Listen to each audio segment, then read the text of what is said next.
Welcome to Fantasy Stories. ایک دفعہ کا ذکر ہے کہ کوریا کی ایک دور دراز اور نہایت خوبصورت سلطنت میں ایک طاقتور بادشاہ حکومت کرتا تھا جس کا نام ڈیرن تھا۔ وہ ایک بہادر، انصاف پسند اور رعایا کا خیرخواہ حکمران تھا۔ بادشاہ کی دو بیویاں تھیں۔ بڑی ملکہ کا نام انیلا تھا جو ایک اعلیٰ شاہی خاندان سے تعلق رکھتی تھیں۔ حسب و نسب کے غرور نے اس کے دل میں سختی، نخوت اور حسد بھر دیا تھا۔ وہ نہایت حسین مگر تند مزاج اور حسد سے بھرپور عورت تھیں۔ اس کے برعکس بادشاہ کی دوسری بیوی علیشا ایک غریب اور عام گھرانے کی بیٹی تھیں۔ وہ نہایت نرم دل، صابر، نیک سیرت اور سادہ مزاج خاتون تھیں۔ بادشاہ اس کی سادگی، خلوص اور پاکیزہ طبیعت سے بے حد متاثر تھا، اسی لیے اس نے دوسری شادی محبت اور اپنی مرضی سے کی تھی۔ بادشاہ دونوں بیویوں کے ساتھ عدل اور حسن سلوک سے پیش آتا تھا، مگر ملکہ انیلا کے دل میں حسد کی آگ ہر وقت دہکتی رہتی تھی۔ وہ یہ برداشت ہی نہیں کر سکتی تھیں کہ ایک معمولی خاندان کی عورت کو بادشاہ اس قدر اہمیت دے۔ وقت گزرتا گیا اور ایک دن محل میں خوشیوں کی خبر گونجی۔ ملکہ علیشا امید سے تھیں۔ یہ خبر ملکہ انیلا کے لیے جلتے ہوئے انگاروں پر تیل ڈالنے کے مترادف تھی، کیونکہ انیلا کی اپنی کوئی اولاد نہ تھی۔ حسد نے اس کے دل و دماغ پر مکمل قبضہ کر لیا۔ ایک دن جب ملکہ علیشا کی خادمہ باورچی خانے میں اس کے لیے کھانا تیار کر رہی تھیں، ملکہ انیلا نے موقع پا کر وہاں قدم رکھا۔ اس نے چپکے سے کھانے میں ایک نہایت خطرناک زہر ملا دیا اور خاموشی سے وہاں سے نکل گئی۔ جب وہ زہر آلود کھانا ملکہ علیشا کے سامنے پیش کیا گیا اور انہوں نے چند نوالے کھائے تو فوراً ان کی طبیعت بگڑنے لگی۔ جسم میں شدید درد کی لہریں دوڑ گئیں اور رنگت زرد پڑ گئی۔ شور سن کر بادشاہ ڈیرن فوراً وہاں پہنچا۔ ملکہ کی حالت دیکھ کر شاہی طبیب کو بلایا گیا۔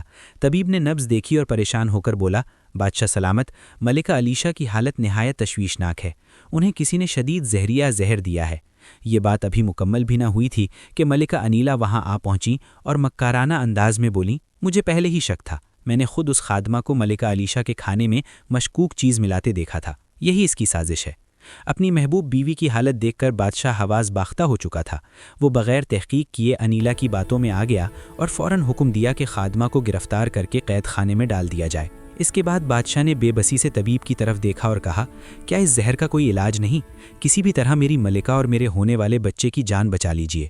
طبیب نے سر جھکا لیا اور بولا، بادشاہ سلامت، یہ زہر نہایت نایاب اور مہلک ہے۔ شاہی دوا خانے میں اس کا کوئی توڑ موجود نہیں۔ البتہ جنگل کے کنارے رہنے والی ایک بزرگ خاتون جینیا بائی ہیں، سنا ہے انہیں جڑی بوٹیوں اور روحانی علم میں مہارت حاصل ہے، شاید وہ مدد کر سکیں۔ بادشاہ ایک لمحہ ضائع کیے بغیر جینیا بائی کے پاس پہنچا۔ وہ ایک نیک دل اور صاحب بصیرت بزرگ عورت تھیں۔ انہوں نے روحانی نگاہ سے دیکھ کر کہا، بادشاہ، اس زہر کا علاج یہاں ممکن نہیں، مگر کاتھی واڑ کے سبز پہاڑوں کی بلند ترین چوٹی پر ایک جادوئی گلابی پھول کھلتا ہے۔ اگر سورج غروب ہونے سے پہلے وہ پھول پانی میں گھول کر ملکہ کو پلا دیا جائے تو ان کی جان بچ سکتی ہے۔ بادشاہ نے فوراً اپنے تیز ترین سپاہیوں کو روانہ کیا۔ سپاہی سارا دن پہاڑوں کی خاک چھانتے رہے، کانٹوں اور پتھروں کی پرواہ کیے بغیر وہ بلندی کی طرف بڑھتے گئے۔ آخرکار جب شام ڈھلنے ہی والی تھی اور امیدیں ٹوٹ رہی تھیں، ایک سپاہی کی نظر چمکتے ہوئے گلابی پھول پر پڑی۔ وہ خوشی سے پکار اٹھا، مجھے پھول مل گیا۔ سپاہی وہ نایاب پھول لے کر برق رفتاری سے محل پہنچے۔ بادشاہ نے فوراً پھول کو پانی میں گھولا اور ملکہ علیشا کو پلایا۔ جیسے ہی پانی ان کے حلق سے نیچے اترا، زہر کا اثر زائل ہونے لگا اور ملکہ کی جان بچ گئی۔ بادشاہ نے خدا کا شکر ادا کیا۔ کچھ ہی دنوں بعد ملکہ علیشا نے ایک بیٹی کو جنم دیا۔ وہ بچی اس قدر حسین تھی جیسے تازہ گلاب کی پنکھڑی۔ اس کی رنگت دودھ کی طرح سفید اور آنکھیں گہرے نیلے رنگ کی تھیں جیسے سمندر کی گہرائیاں۔ بادشاہ نے اس کا نام نیلی شہزادی رکھا۔ محل میں خوشیاں منائی جانے لگیں، مگر اچانک شہزادی رونے لگی۔ ملکہ علیشا نے اسے گود میں لیا اور اس کے آنسو صاف کیے تو اچانک ملکہ کا ہاتھ جلنے لگا جیسے تیزاب لگ گیا ہو۔ شاہی طبیب نے معائنہ کر کے لرزتی ہوئی آواز میں بتایا، بادشاہ سلامت، وہی زہر جو ملکہ کے جسم سے ختم ہوا تھا شہزادی کے وجود میں منتقل ہو چکا ہے۔ یہ زہر اس قدر خطرناک ہے کہ شہزادی کی سانسوں سے بھی پھیل سکتا ہے۔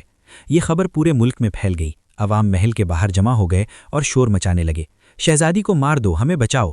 مجبور ہو کر بادشاہ نے دل پر پتھر رکھ کر اپنی نوزائیدہ بیٹی کو ایک دور دراز وادی میں چھوڑ دیا۔ وہ وادی سرسبز مگر سنسان تھی۔ وہاں ایک پری نے اس معصوم بچی کو دیکھا، اس پر رحم آیا اور اس کی پرورش کی۔ وقت گزرتا گیا، نیلی شہزادی جوان ہو گئی۔ وہ بے حد خوبصورت اور نازک دل تھی۔ ایک دن ایک سفید سانپ اس وادی میں آیا۔ شہزادی کو دیکھ کر وہ اس کا دوست بن گیا۔ بعد میں وہ سانپ ایک حسین شہزادے جامن میں بدل گیا جو ناگ لوک کا شہزادہ تھا۔ دونوں میں محبت ہو گئی۔ آخرکار شہزادی اپنے والدین سے ملنے محل پہنچی۔ سچ سامنے آیا، ملکہ انیلا کو سزا ملی اور ملکہ علیشہ رہا ہو گئیں، مگر شہزادی جانتی تھیں کہ اس کی جگہ انسانوں کی دنیا میں نہیں۔ وہ شہزادہ جامن کے ساتھ ناگ لوک چلی گئیں، جہاں اس کا زہر طاقت تھا، خطرہ نہیں۔ وہاں دونوں نے شادی کی اور ہمیشہ خوش رہے، اور یوں سچائی، صبر اور محبت کی یہ داستان ہمیشہ کے لیے امر ہو گئی۔